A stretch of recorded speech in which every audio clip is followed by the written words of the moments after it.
Hello tout le monde, j'espère que vous allez bien. Aujourd'hui, je vous retrouve dans une nouvelle vidéo dans laquelle je vais crash tester le maquillage Action que j'ai acheté récemment, que vous avez vu dans le haul la semaine dernière. On va commencer avec la palette, donc c'est celle de Fab Factory, la Elegant Beauty, donc il y a 9 couleurs dedans. Il y a 5 mat et 4 irisés, elles se présentent comme ceci. Pour commencer, je vais venir prendre donc le beige juste ici, je vais le mettre sous mon arcade sourcilière. C'est un petit peu poudreux, mais ça va. Donc le beige par contre il est très très clair. Il est limite blanc, ouais, on le voit vraiment.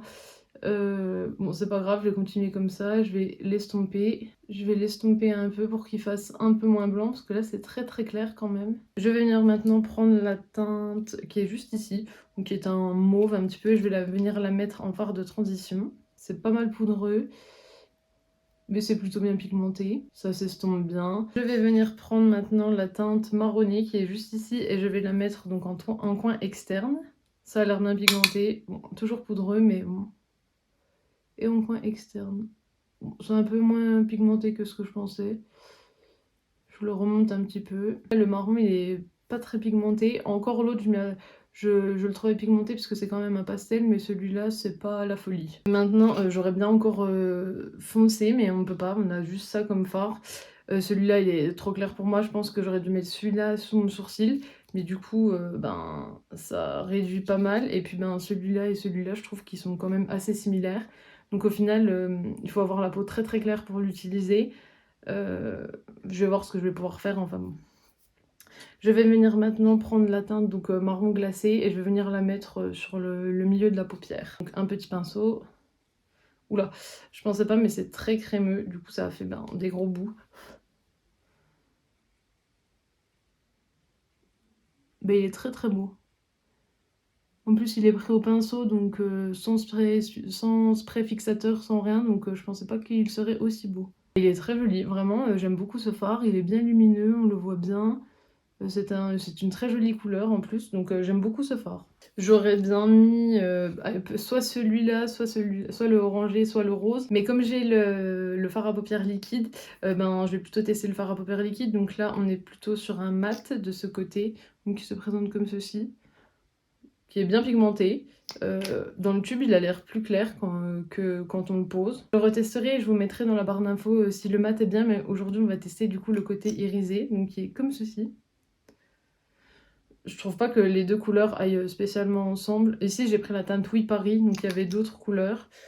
Je vais le prendre et je vais venir le mettre en coin interne.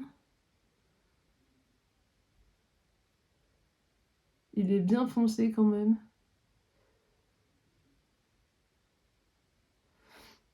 Voilà, je vais venir le poser. Waouh, ça me pique vraiment beaucoup. Le produit me brûle. Je vais le laisser là pour le crash test, mais je pense pas le réutiliser parce que ça me brûle beaucoup. Je vais prendre un petit pinceau et je vais venir estomper. Bon, quand on estompe, il y a tout qui part. Ouais, bon, là je suis pas trop fan. Ça fait très en transparent, je sais pas si on verra, mais on voit encore ma paupière en dessous.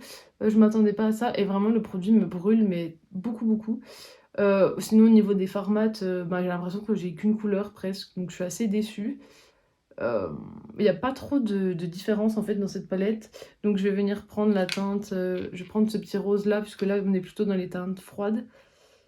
Je vais le mettre un petit peu en coin interne. Bon, c'est pas le meilleur look possible que j'ai réalisé. En ras de cils, je vais venir prendre, je vais tester cette teinte. On verra ce que ça donne. Il est plutôt orangé en fait. Je pensais pas qu'il serait comme ça. Bon, on voit rien, donc je vais venir changer de pinceau. On voit rien du tout. Je vais venir changer de pinceau, je me dis que c'est peut-être à cause du pinceau.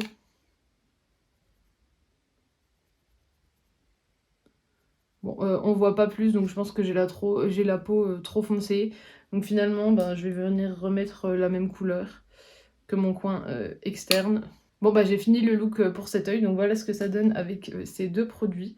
Je vais faire l'autre œil et je viendrai faire un bilan sur cette palette. Me revoilà, donc j'ai réalisé le look en 3 minutes, même pas, parce que vraiment, bah y a rien en fait.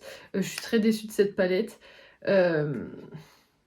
Je sais même pas quoi dire en fait, donc celui-là de les limites blancs, donc il faut vraiment être très, très, très clair de peau pour pouvoir l'utiliser. Ces 2-là de beige en fait, ben, ils sont similaires.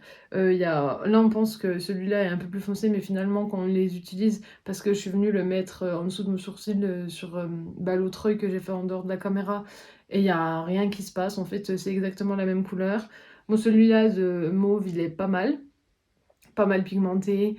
Après, bon, c'est pas la folie parce qu'il est très poudreux, mais bon, ça va. Et puis celui-là, on pense que bah, il va bien foncer le look et finalement, ben, on se rend compte que ben, le look est assez ben, monochrome en fait. On a l'impression d'avoir mis seulement une couleur. Donc pour foncer les looks, ben, celui-là il marche pas. En revanche, ben, les irisés, celui-là est très beau. Après, moi j'ai utilisé aussi le rose en coin interne. Il est pas mal, mais pas incroyable. Je préfère le marron glacé. Après, ben, ces 2-là, je les ai pas testés parce qu'ils sont plus chauds et j'avais plus envie d'un look plus froid. Mais bon, sur cette palette, est-ce que je vous la conseille? Honnêtement, non. Concernant le fard à paupières liquide, ben là, on voit que j'ai le mat sur ma peau et ça a l'air de bien se travailler. Après, ça a pas l'air très, très pigmenté une fois qu'on le travaille. Ça s'en va en fait, on a l'impression de quasi rien avoir. Et concernant le côté irisé, ça me brûle encore les yeux.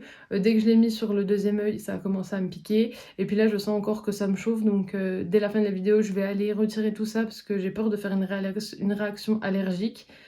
Donc si vous avez les yeux un petit peu sensibles, je ne vous le conseille pas. Je trouve pas que ça fasse un effet de dingue. Après, c'est peut-être cette couleur. Je sais que la couleur Miami, il me semble, la bleue, bah, la bleue verte, elle est bien plus belle, bien plus impactante. Après, moi, j'avais envie de la tester pour aller avec la palette. Ça non plus, je vais pas le garder. C'est un gros flop pour moi. Là, on voit bien le côté mat. Bah, ça se travaille bien, ça c'est sûr. Ça se transforme pas en poudre pour autant.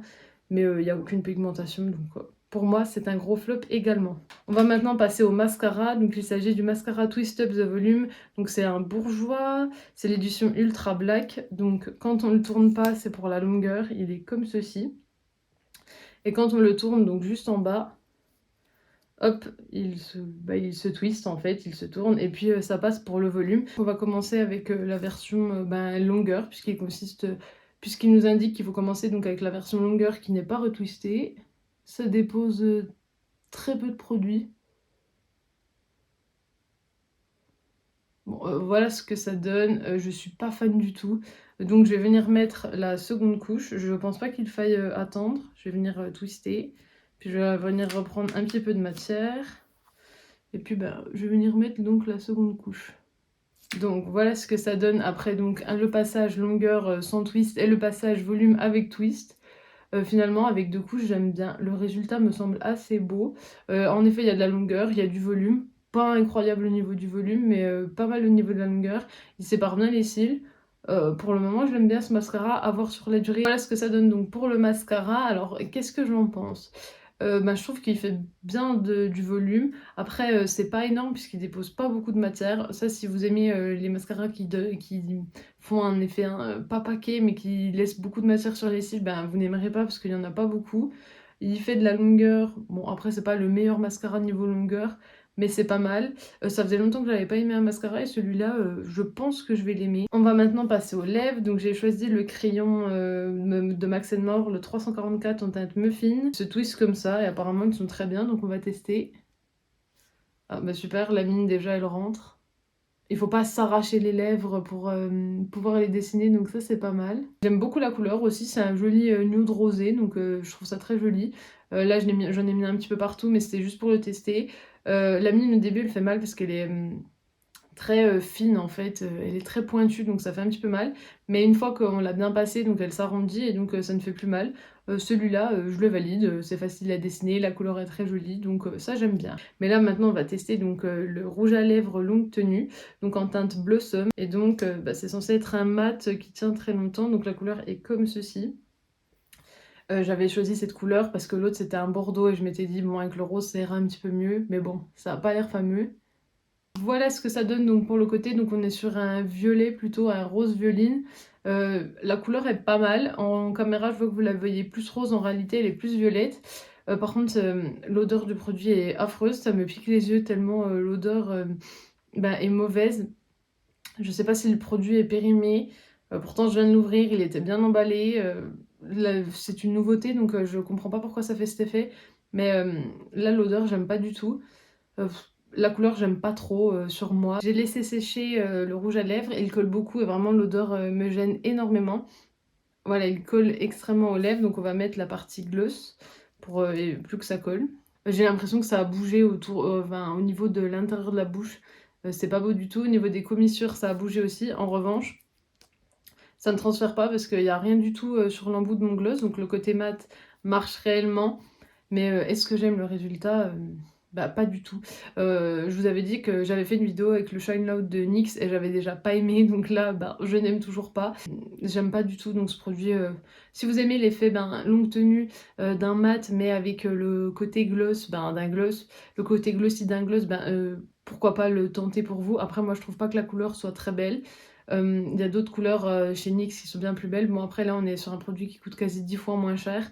Mais moi, j'aime pas, donc je vais pas le valider pour moi, mais je pense que sur d'autres personnes, ça peut être, un très bon, rouge à lèvres. Alors au final, pour ce crash test action, qu'est-ce que je valide et qu'est-ce que je ne valide pas? Donc déjà la palette, je vous l'ai dit, on n'est pas sur une qualité de fard qui est extraordinaire. Il y a à la rigueur un irisé qui est bien, mais le reste des mats, ben, pour moi, enfin, je peux pas m'en servir, donc ça va pas du tout.